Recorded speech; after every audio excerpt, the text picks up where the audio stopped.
Spark Africa is always looking for new businesses and surprising initiatives. Today we report from Johannesburg, South Africa.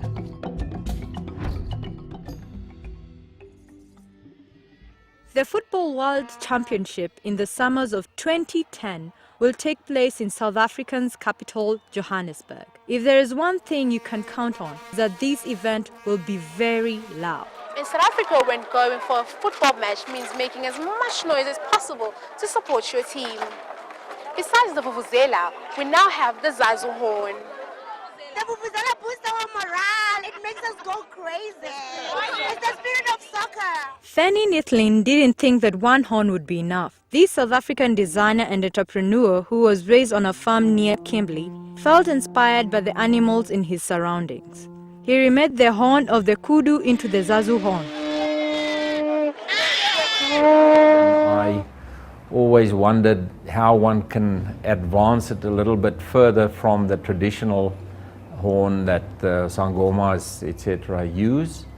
And this was the start of something that stayed in my head for a long time.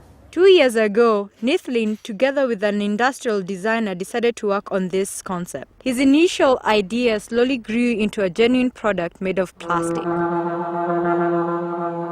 The shape of this antelope horn, very sophisticated, it twists and turns, which in terms of producing that on mass production poses some very big challenges.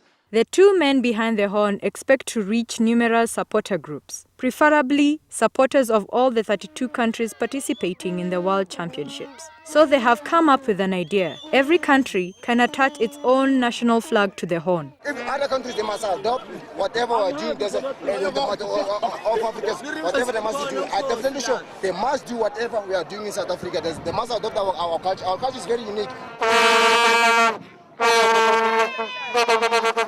The founders of the horn aim to craft this invention into a big business. They also hope that the common shop owner or a small salesman will profit from this as well. They'll be able to buy the horn for a mere 45 rand and sell it for 100 rand, which will result into a tidy profit. We want to create something that is usable for everybody. And what I mean with that is not only blowing on it, it's also for people to maybe sell and make some money out of. That leaves us with two horns, one very loud and the other a little less loud.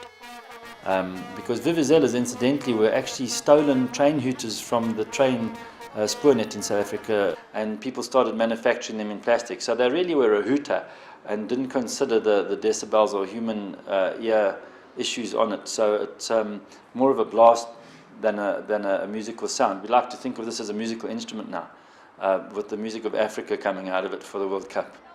So now you may judge for yourself what sound will help win the match.